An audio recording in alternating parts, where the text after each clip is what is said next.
Dhaka education board থেকে এইমাত্র পাওয়া খবর, এইচএসসি এক্সাম 2024 পরীক্ষার্থীদের জন্য দুঃসংবাদ। তো এই পর্যন্ত কিসের জন্য দুঃসংবাদ? এইচএসসি এক্সাম পরীক্ষার্থীদের জন্য বাংলা প্রথম পত্রের খাতা নষ্ট হয়েছে। কিসের জন্য খাতা নষ্ট হয়েছে?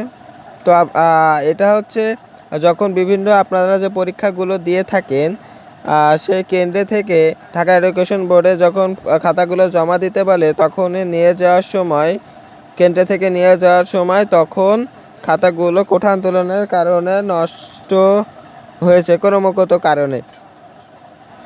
তো কতটি খাতা নষ্ট হয়েছে বাংলা প্রথম পত্রে?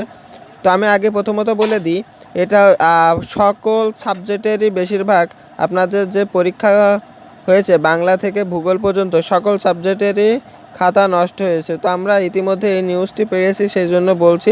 তো এই পর্যন্ত এই বাংলা প্রথম পত্রে খাতা নষ্ট হয়েছে 56,132টি।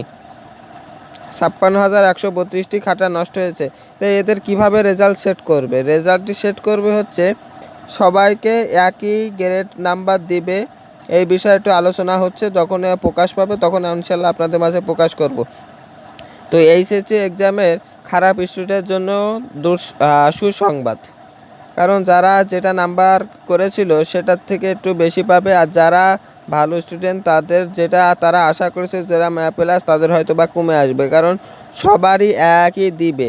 তো এই বিষয়ে আরও জানতে আমাদের চ্যানেলটা সাবস্ক্রাইব করে রাখতে পারেন, পাশে থাকা বেল আইকনটি বাজিয়ে রাখতে পারেন। ধন্যবাদ সবাইকে।